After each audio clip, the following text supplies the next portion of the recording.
Appreciate everybody for tapping in. Appreciate everybody for tapping in. You now tuned into the Sitdown Live podcast. Tonight's conversation of what we talk about, topic of conversation is definitely going to be talking about trauma bonding. What trauma bonding is and how we can heal from it. You know, tonight we got a good talk. We got a good entertainment tonight. We do got a special guest in the house. But before we get into anything, I have to go over the ground rules and what I call smile rules, something to put down rules. And so basically what it means is that when I go live, I'm going live to the world. When I mean the world, I mean social media. So I'm going live with YouTube, Facebook, Instagram. So I only allow certain people around here so I do not interrupt the flow of the entertainment. And then also I do not interrupt the flow of the broadcast because I do chop this up. I do make sure that I make it look good and I make sure that I have my performers that get shown in a good light. So without further ado, let's get into the topic of conversation. The topic of conversation is trauma bonding. Trauma bonding and what it means to you. So what it means to me is, I'm going to go over the definition, and this is my own personal definition. My definition of trauma bonding is a repetitive, compulsive behavior that's trying to please an individual that's followed by physical, emotional trauma, that's followed by a honeymoon phase, and then it just reramps, and then it just recycles and recycles and recycles. So basically that trauma can come from upbringing, that trauma can come from bad relationships, and that trauma can have you feeling like you're really in love, but you're really not. It may be a bond, but it's just a trauma bond. Yeah, you may be bonded with somebody, but is it a healthy bond? Is it toxic? So what it is that you want to do everything in your power to try to please an individual, knowing if it's going to sabotage your life, and you know that it's not good, it's disrespectful. Y'all relationship is just not one-on-one. Y'all not getting along, but you love the thrill. You love to chase the dopamines. You love to chase the feeling of love or being in love. But sometimes we don't have the examples of that. We don't have good examples in life. We don't have good examples on social media to show what real love really means and what it real feels like. You know what I mean? So I want to get into the topic of conversation. I'm going to introduce my guest, no other than Miss Nikki. Glad to have you to the Sit Down. Unmute yourself. Let the people know who you are. Thank you for having me. I'm Nikki. I'm an artist. I am an entrepreneur. I am a motivational speaker. No doubt, no doubt. So when you come on social media and then you hear a word called trauma bonding, what's one of the first things that come to your mind? Honestly, comfort and toxic. Get into the toxic part. Okay, well, people get used to toxic. You know what I mean? People get used to stress because it's everywhere. You know what I mean? And it's like it gets more and more difficult not to tap into that and not to succumb to that. It's almost like, well, yeah, it becomes a fix. You know, it becomes that cortisol that is released. It's an actual chemical that we produce, and anytime we tap into it, and that circles around to the comfort. Comfort doesn't mean you feeling good. Okay. It just means you're used to it, and that makes you feel. It gives you a false sense of being safe, because you can expect it. You know, like the devil, you know, type thing. That's the devil. You know what I mean? Like I don't care if I know you or not. You know, it's clearly not good for me, but hey. I know what to expect. No doubt, no doubt. So, do you think when it comes to trauma bonding, do you think, because me personally, do you think that means that people are in love when it comes to a bond of trauma? Do they think that that's what love means or that's what love feels like? Do you believe in that? So I'm gonna be honest, I mean, it's not love. Like, let's keep it all the way real. It's not love on any level.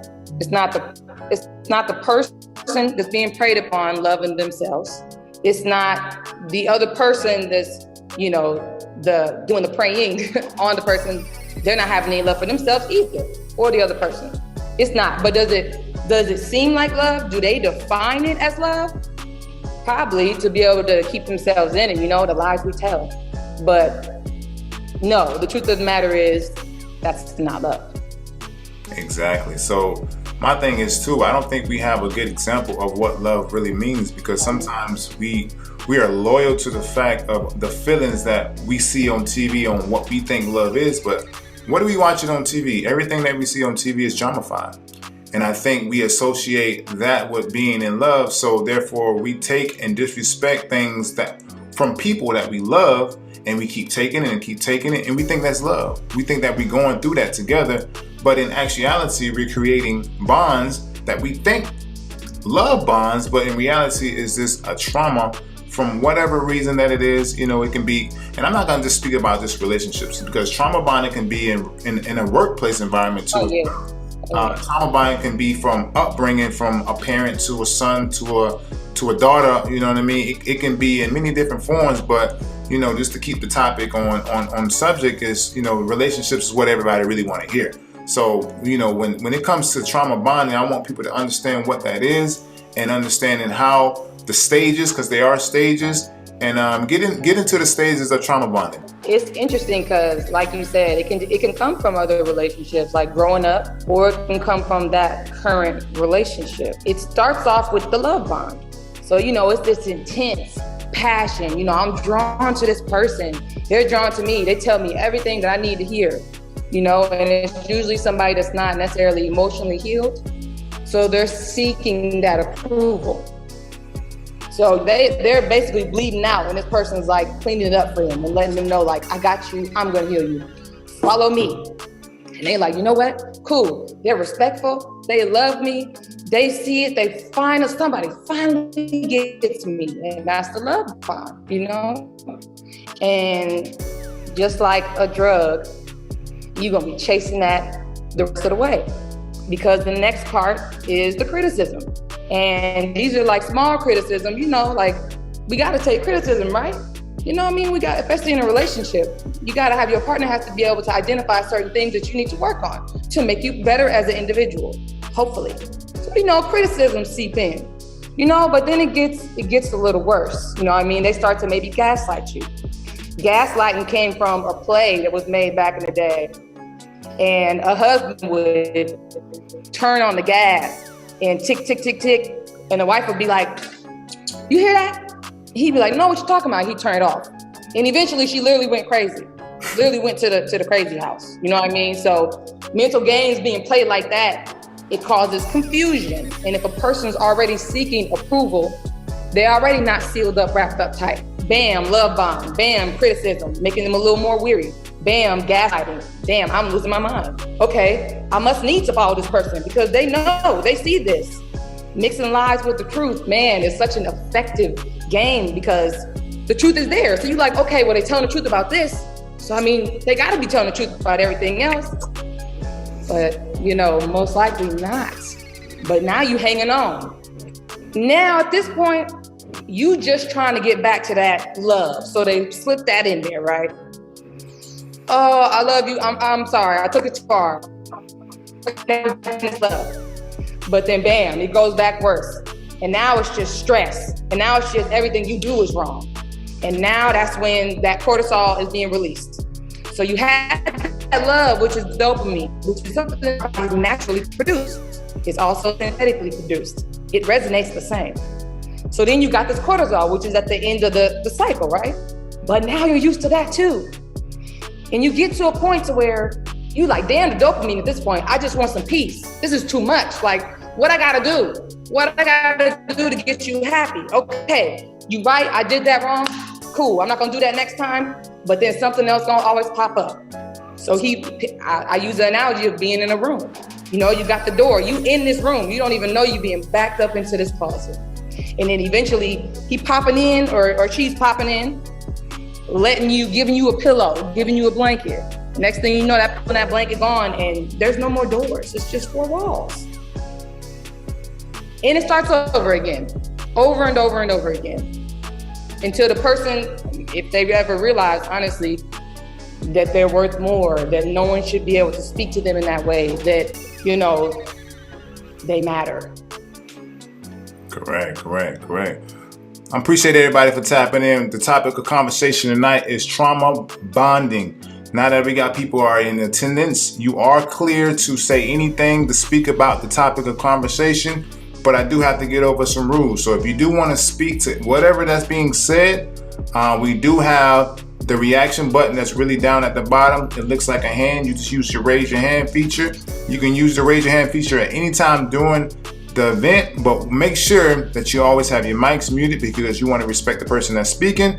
And also, if you have anything that you want to say, like quietly, we do have a chat feature. You can enter whatever you want in the chat, but just make sure if you have any question, use your raise your hand feature. So therefore, we can respect the artist that's going to be on the stage, and we're going to get into it. Topic of conversation is trauma bonding. We are live and direct on the Sit Down Live. So let's talk about some more of trauma bonding. So a lot of times people get in relationships based upon, I always call it survival mode. And I think a lot of times that's how people kind of get together.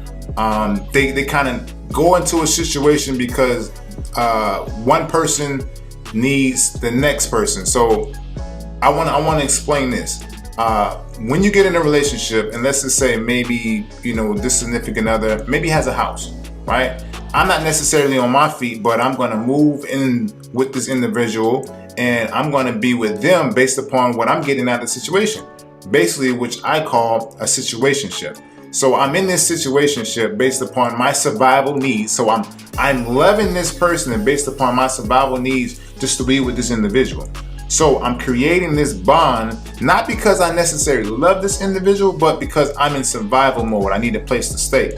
So therefore, I'm taking abuse from this individual. I'm taking all kind of physical, mental abuse. And also, those are the things that when it comes to being toxic, it's always got to have abuse, a victim, abuse, and then the victim. So I want people to understand that, we need to really do better when it comes to how are we really getting into a relationship. You know what I mean? Can anybody hear me clearly still? Because I know people were saying that the video was kind of messed up. If anybody can hear me, just do a raise your hand feature and I'm gonna keep going. We good? Anybody can hear me? All right, so I'm just gonna go to a music and then I'm gonna get the video right and then we're gonna. Appreciate you tapping on to the Sit Down Live podcast. Topic of conversation gonna be trauma bonding. So let's go back to what I was saying. I was saying, okay, so a lot of people get into relationships and basically they don't get into relationships because they are actually liking a person. Maybe so, but I think they get into relationships based upon what a person can kind of do for them. So let's just say that, I have a car, but my significant other has a house. I'm going to move into that house because that's one of my survival, because I'm in survival mode. So right now, I'm thriving off of survival mode. Everything that I do is survival mode. So therefore, if I'm going to be in this person's house, I'm going to be taking disrespect. I'm going to be taking physical, mental abuse just because I need a place to lay my head at. And a lot of times, we get into these, what I call situationships based upon our own survival. So being in survival mode sets up the picture of being into a traumatic bond, which I call a trauma bond. So a lot of times we are in these relationships, but we're not really liking a person for what they are. I think we're going into these situations based upon what a person can kind of do for us. Miss Nikki, get into that a little bit and see if you can kind of build on that subject right there. I think a lot of times we act out of survival mode. And yes, I think it puts us in spaces where we don't want to be, but we feel we need to be. And when you're in survival mode, that means you're literally constantly in fight or flight mode. You're not setting yourself up for success. You're setting yourself up for the bare minimum to live. That's what survival mode is. I mean, but that has no business in a relationship. Because dang, if you're even taking the risk on a romantic relationship, what's that got to do with you having a house and having a car? It should not, because you should have those things on your own. You should be able to feed yourself as an adult. You should be able to house yourself as an adult. You should be able to take accountability as an adult and grow and try and be a better individual as an individual. Then I feel like you could have the luxury of a relationship, because two is better than one. I don't believe we're set up to be alone. We're humans, right? But then you go into that relationship whole, and that person can match you, hopefully.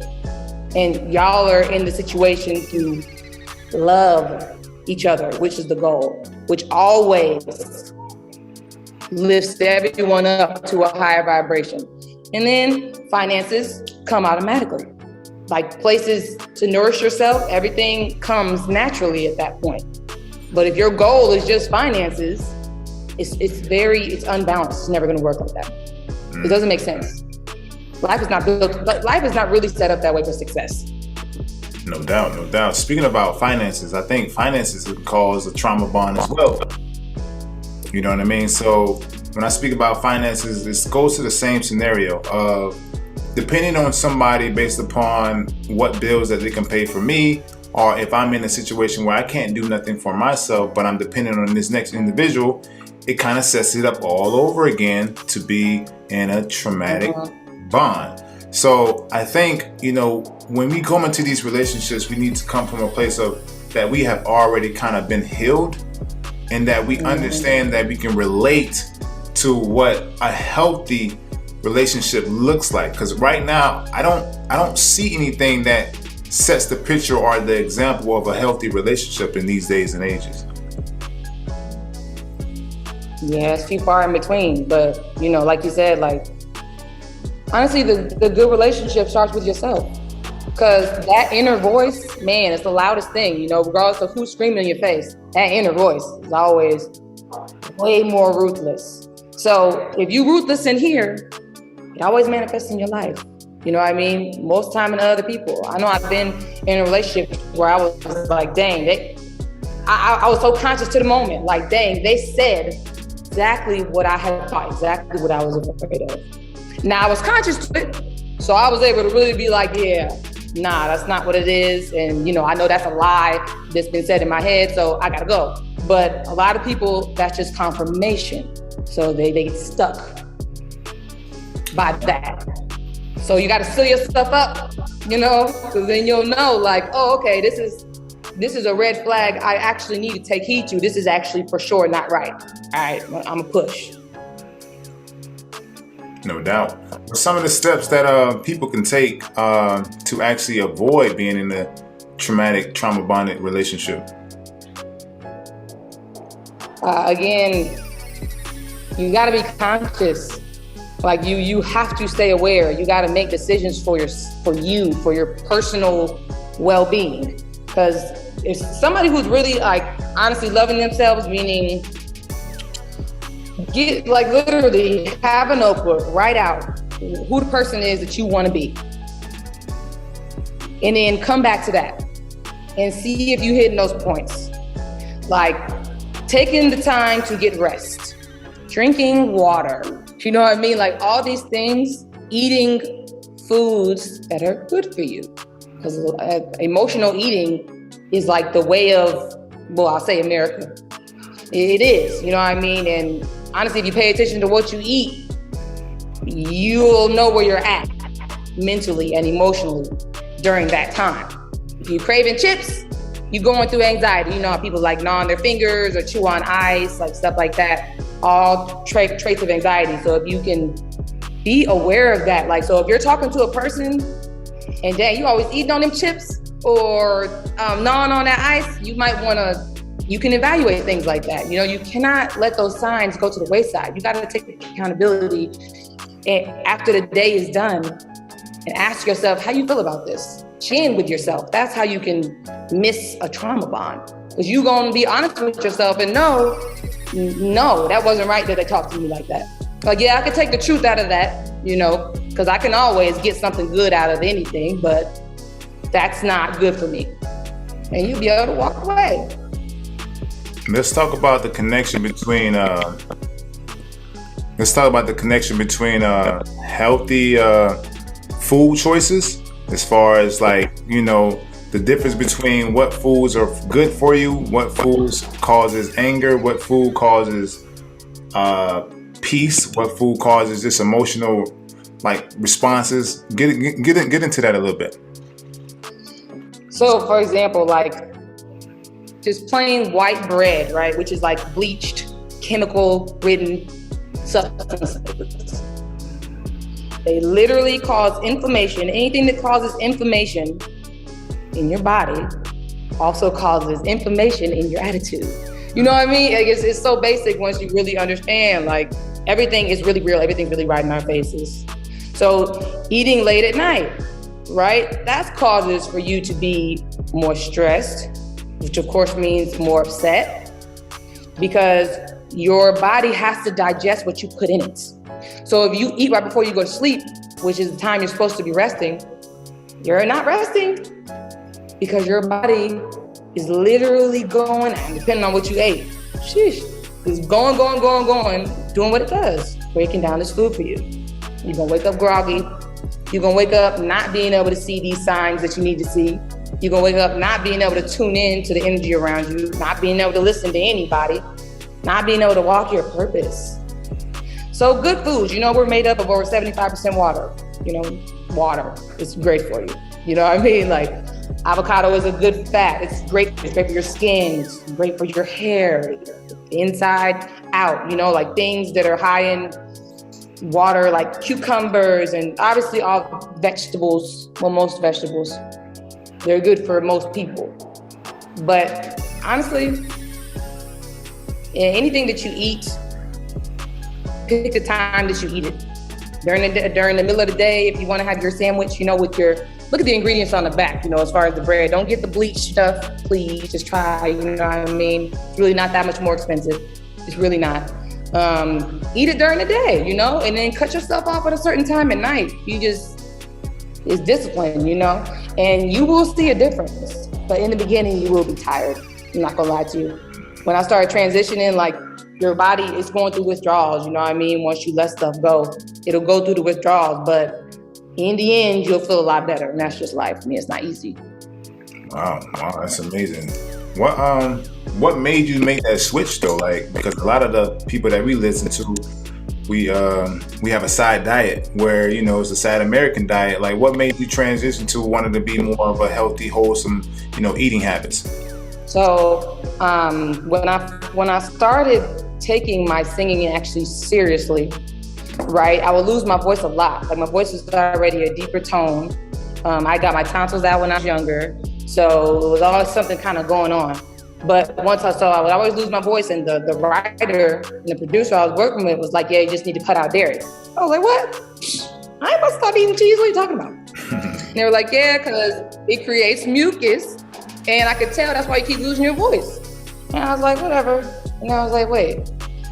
And then I just noticed, that woke me up to it. And I just started noticing every time I had any type of dairy, immediately I feel that mucus build up. And I would always be like, like trying to spit something out. And then, yes, I would lose my voice a lot. So I cut down on it. And then I did my research on it. Cows, milk is for cats, Like humans produce their own milk, you know what I mean? But seeds can be milk. But why are we drinking something from another animal? Like, I don't know. But anyway, so after the research I did and the amount of inflammation that it causes and Dr. Sebi type stuff, like diseases live in mucus. We know that moisture creates bacteria. It's the same in our bodies. The ecosystem shows us if we are aware and pay attention to it. So that made me go on to be like, all right. It took me a while to stop eating meat. I just recently stopped eating meat, like less than a year ago. But, that was the catalyst of it. I was not about to keep going through this issue singing, and that's something I love to do. It wasn't worth it. Okay. Let's talk about a little bit of your music. You say you're an artist, so tell me a little bit about your music. What audience are you targeting, and what you're trying to accomplish long term? So I honestly want to target just anyone that I can wake up, that I can shake awake, that I can relate to. You know what I mean? It's gonna probably be 17 and up. But I just want people to understand that they have way more power than they think they do, and that we are so much better together, and that it doesn't work otherwise. Like all this destruction that we see is because people don't understand what they have. So when I sing, I put my emotions into it. I put my experiences into it. And I'm a person like anybody else is, so I know it's gonna resonate with someone. And that's the goal. No doubt. So do you got anything that's out right now? Any singles that you're working on? Anything that the people can kind of go back to and check out? So my first single, Watch Me Cry, is coming. I'm releasing it May 1st. So it'll be on all streaming platforms, but it is on YouTube right now. So that'll be the first single. I'm gonna release my next one the next month, and release the next one the month after that. Kind of see how everybody's feeling, and like you said, take some criticism, and keep going from there. I love accountability. We might do that tonight, but I want to open the floor up a little bit about the topic of conversation. Give everybody a little breather. Anybody that's on right now, do anybody have any questions or anything? Feel free to raise your hand. We're happy to take questions and everything like that, and then we're gonna get into the music. Ron, go ahead. Unmute yourself, boss. Okay. I have a question for Nikki. So, with your knowledge on trauma bonding and everything that you discussed, what does a relationship without trauma bonding look like to you? If you could paint that picture for everybody. Okay. Relationship without trauma bonding is both people respecting each other, respecting each other's views on life, respecting each other's words, respecting each other's boundaries, putting boundaries in place, being able to have uncomfortable conversations and still have the love be at the forefront of it all. A healthy relationship doesn't feel dangerous. It doesn't feel threatened, physically or mentally. And even though, yes, y'all gonna go through y'all times where, I don't wanna be near you, or then you get on my nerves, the boundaries still aren't crossed. And y'all still have that very apparent love. That's what a healthy relationship looks like to me. And is it all right with you, Sean, if I ask her one more question? Go ahead, boss. The floor is yours. So I have it's kind of gonna ruffle some feathers a little bit, and this was a question on my mind that I've had. Do you think it's okay when people say, I was having a discussion with somebody, and we were talking about men crying in relationships. Do you think it's okay for a man to cry in a relationship? If so, why? Personally? Oh, you talking? You talking to me, Tron? Anybody. Go ahead, Nikki. You can answer that, Nikki. Miss Nikki, go ahead. Yes, and yes. Like, I'm sorry, if a man that I'm with doesn't cry, I'm gonna think there's a problem. Because I need an emotionally intelligent man, and nobody feels good all the time. And we need a release. Crying is just a release. Do I want you to be out in the middle of the club crying? I prefer not, you know what I mean? But that's a part of emotional intelligence and, having control. We have a safe space for that. Yes, I want you to let it out. And I want to be the one to be there to make you feel loved in the process. You wouldn't feel any different about that man because he cried in front of you? I would feel better. I would literally feel closer. I literally feel like, damn, this man is really opening up to me. This man is really, it's admirable for any person, human being, to accept their feelings in front of somebody else and be vulnerable. I have a question for you, Nikki, though. So I've been in relationships where I didn't cry, but I teared up. And each time I teared up, the girl either cheated or she left. Why do you think that is? Because it wasn't the one for you, and she wasn't ready. People don't always, a lot of times, people don't have themselves in check. So if they see you being vulnerable and they're not at the space where they can be vulnerable, dang, they hate that. It's almost like, just to be very, very blunt, it's almost like a jealousy factor. And it's hard to spot sometimes, but if somebody's doing something that you don't have the strength or the consciousness to do, then you're gonna hate it. You're gonna hate it. Like, dang, how they get to release like that and I don't. And I know that might sound weird and it's not something that they're aware of, but if they leave because the person in their life that they're supposed to love opens up to them, like, what else could it be? Why would that be a problem? When you say when a person Sean, gets ready, what's your take on this? Hold on one second. I want to go back to Miss Nikki a little bit. So when you say when a person gets ready, what does getting ready looks like, or when they are ready, what does that look like to you?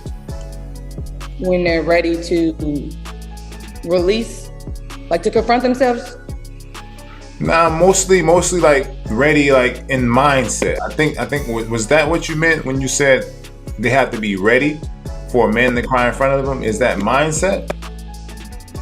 They have to be ready. It's a mindset, but just like we talked about, like everybody don't enter into relationships healed.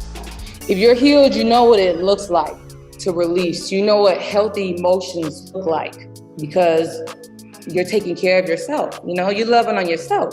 So you're taking them moments to cry, taking them moments to be mad. You're taking all them emotional moments with yourself. So when somebody else takes that in front of you, if you're at that point and you're ready, man, you're gonna fully accept that. You're gonna accept them with open arms. It's gonna be nothing but love, and you're gonna be grateful that person let you in like that.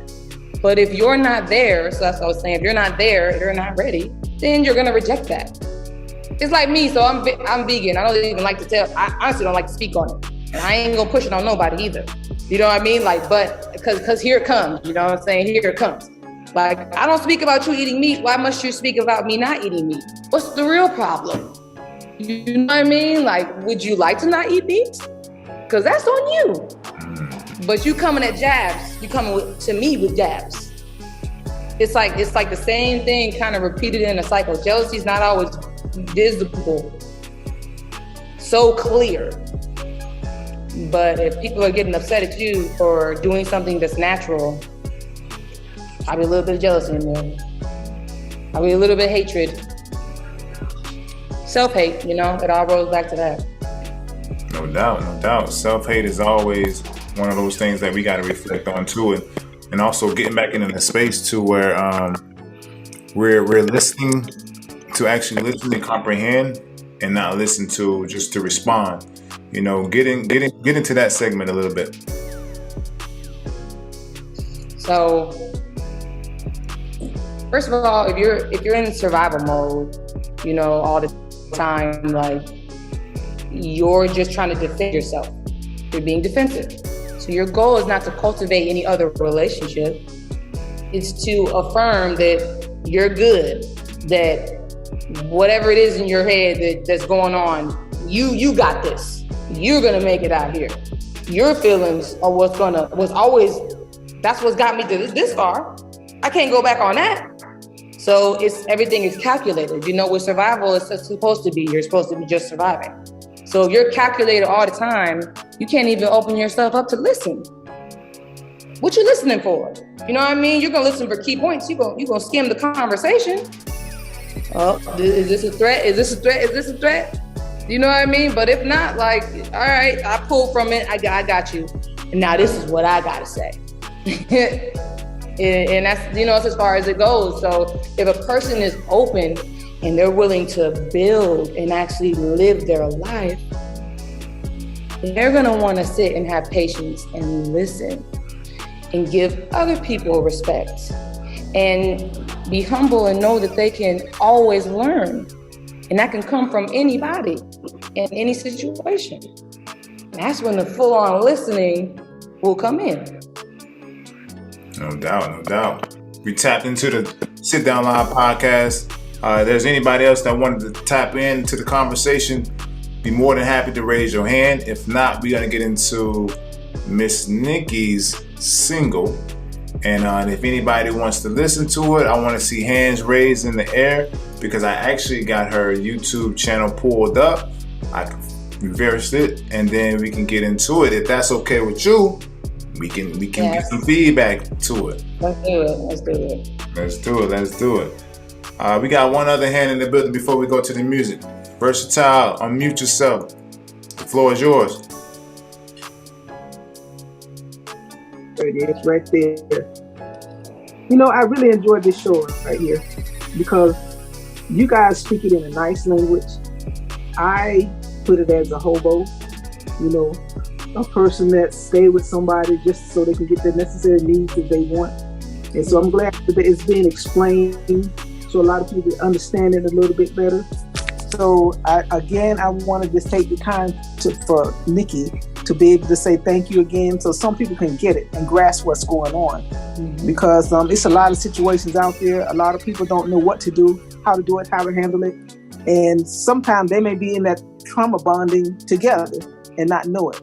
Mm-hmm. So just being able to take the time to listen to and understand, because you guys break it down so it can't be missed. So all I want to say, this is a good conversation and I really appreciate it. Thank you. Appreciate you. That's good. All right, we're back to the music. Let's get into the music. Anybody like what they hear, I'm going to actually play the song. We're going to listen to it if it's going to allow it. If not, it'll be in post. But now that we all here, let's listen to the song and let's give out some feedback.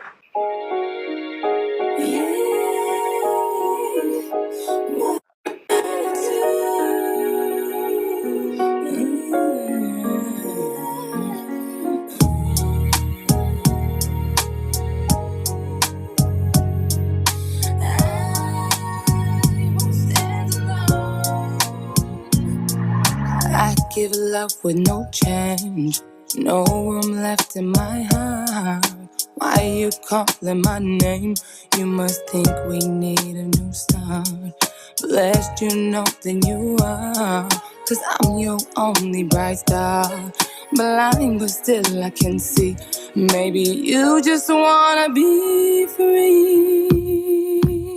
You had my heart and you had my soul. And you had my mind, and you just don't know. You had my love, and you had my life.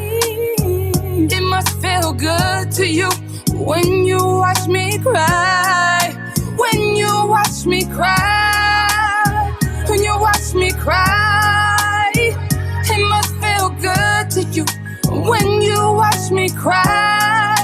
When you watch me cry, when you watch me cry, it must feel good to you when you watch me cry. Should I quit and move on? All these lies I can't breathe. Can we ever just talk? I know I'm the woman you need. So alone in this room, just a lady singing her blues.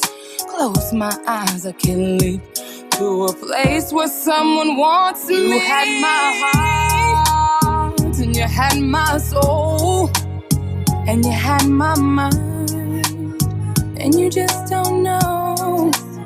You had my love, and you had my life. It must feel good to you when you watch me cry. When you watch me cry. When you watch me cry. It must feel good to you when you watch me cry. When you watch me cry. When you watch me cry. It must feel good to you when you watch me cry. I remember in the beginning, you knew what you had. What happened to you? What made you take it all back? And now you're searching for a reason to put up a fight. I always wondered why. What did it do to you when you watched me cry? Blessings in disguise made me realize it must feel good to you when you watch me cry. When you watch me cry, it must feel good to you when you watch me cry. When you watch me cry, when you watch me cry, it must feel good to you when you watch me cry. When you watch me cry, when you watch me cry, it must feel good to you when you watch me cry. When you watch me cry, when you watch me cry, it must feel good to you when you watch me cry. When you watch me cry, when you watch me cry, it must feel good to you when you watch me cry.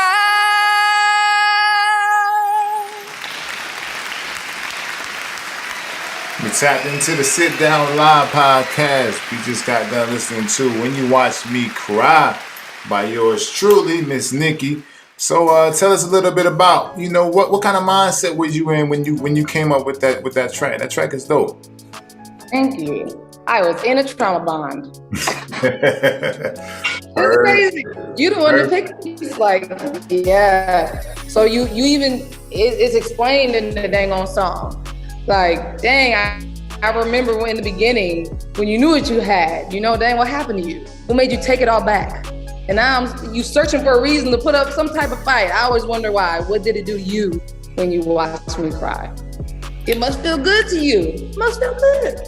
I like it. I like it. I like that you come from a place of that we can resonate with that. I can actually resonate with that because it looks like you paint a picture to, what was actually going on during that time, during that space in your life.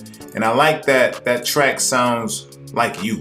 You know what I mean? I can hear that track in you and I can't hear nobody else. So that, I think you're on to something when it comes to that because you got to be unique. You got to be yourself. And I think people are chasing, trying to listen and be somebody else. And I think you found your actual lane when I speak about speaking and being their own individuality, because a lot of days, a lot of songs just sound like I want to be Beyonce, I want to be the next person. Mm-hmm. But Miss Nikki, you sound like you, and I enjoy that. I appreciate that for artistry, you know what I mean? And I think you're going to be doing good things with that. And I think you do have a lane with that. Pain music. Mm-hmm. Pain music can change the world because it tells your story and people can paint that, and you can paint that to other people, and you don't never know. You may help somebody come out of their trauma bond. You know what I mean? So music is powerful. Definitely. Tron, you had your hand up. Go ahead. Yeah, I actually have two comments. I was actually gonna say, yeah, I like the music because it sounded like, it was coming from a place of, not like to say hurt in a good way, but like you were being your authentic self. Like you could kind of tell, like what Sean said, you were going through something at the time, but you kind of painted the picture for us to see. A lot of times when we listen to music, a lot of the times the artists don't paint a picture for us when they're trying to convey a message or whatever they're trying to say, but you did. And number two, it was funny because as soon as I heard the song, you ever been at a family member's house and they get ready to leave? It's like 2 a.m. and you're little, and they turn on the R&B music on the drive home. That's what the song sounded like to me when I heard it. Like when they turn on the radio and the kids in the back sleep. That's what it sounded like to me. That's what it reminded me of from when I was little. So I loved it. Awesome. Thank you so much. Good job. You nailed it. First time being on a sit down, you definitely nailed it. And like I said, I would love to get that track because I want to add it on to the V mix. Basically what it does is, when we do these shows, your music gets in rotation. It gets continuously played. I don't know if you got it registered with SoundScan or anything like that. Or definitely you can get paid off of it because it is spin time because we do, air it nationally. So you do get credit for it.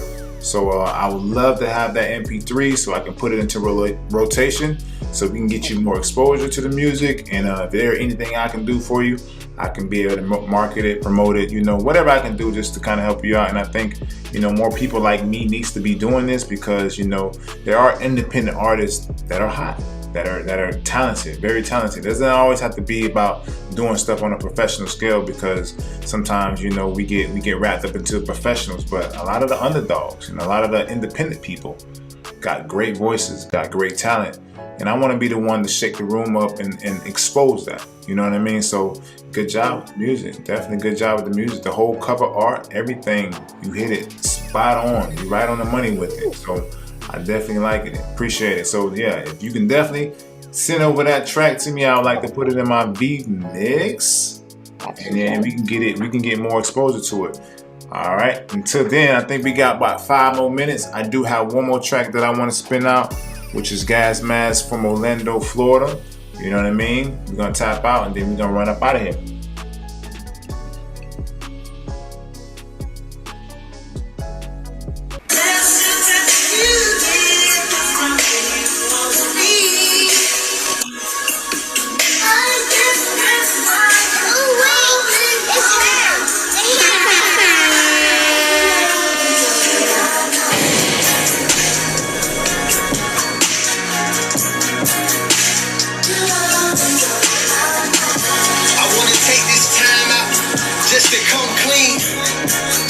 In my mind, fuck what it's gonna mean in life. God only send you one queen, no throne. Sometimes the crown is unseen. Now that I'm mature, I don't have no excuses. And even if I did, then they would seem useless. Drinking my Remy out the bottle, pass on the juices. My mind clear, I can see why you threw the deuces. Making up's not an option, I recognize that. Cause women fed up, they don't take them guys back. But in my heart I'm wishing I could take them cries back and stay home a little more. But besides that, for what it's worth, you are the one who got away. I take the blame for that, I'm the one who gotta pay. So any man you get, let him know he gotta stay. You always on my mind is all I gotta say.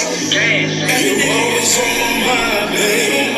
You're always on my mind. You're always on my mind. You're always on my mind, babe. You're always on my mind. Always on my mind. Always, always, always, always, always, always, always, always. You moved on, and truthfully, I can't blame you. But whatever you do, don't let that nigga change you. I was dodging commitment, I wasn't trying to claim you. But every girl I meet, I wish that they became you. I call you one of my regrets, something I couldn't catch. Kept a boy in the nest. You seen through the lies, was only speaking truth. I had to man up when I was speaking to you. Took my breath away, needed an inhaler, fitted me perfect, like we came from the tailor. Only wanted her to be proud. How did I fail her? She was on the right track, I almost derailed her. Her amount couldn't be weighed in gold, I couldn't scale her. Miss Olive Oil decided to lead a sailor.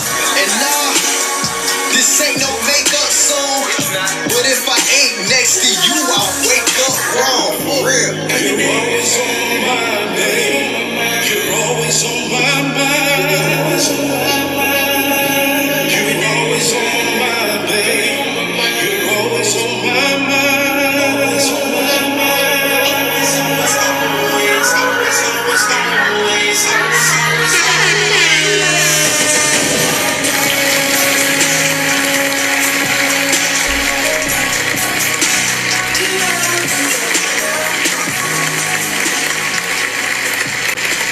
Appreciate everybody for tapping in to the Sit Down Live podcast. I'm your host, V. Carter, Sean Carter, Bang the Beats, whatever that you want to call me. I'm live and direct with Miss Nikki. She came on, did her thing, spreading her soul, spreading her word, and she actually came through with some good music. Watch me cry. So, let anybody know before we get out of here. Let everybody know what's your Instagram handles, how anybody can get in contact with you if they wanted to get in contact with you to work, do some collaborations or anything like that. Let the people know.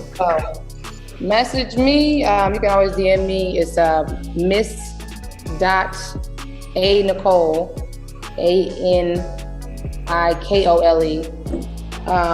Anicole Music is my email address. So ANIKOLE music@gmail.com. You can email me there. And that's it. Yeah, hit me up. I'm very open to collab. And what can people expect? What can people expect from you in the next maybe 6 months to a year? You know what? The sky's the limit, to be honest. But by then, it'll be a full album's worth of music, and I'll probably be traveling, working with people. And honestly, I don't know what 6 months to a year looks like, but it'll definitely be a lot of music out and a lot of motivational speaking out, a lot of uplifting going on. No doubt. It was a pleasure to have you on the Sit Down Live podcast. If anybody else wanted to speak, have any questions, this is your time now. If not, we're going to end the session right now with a song.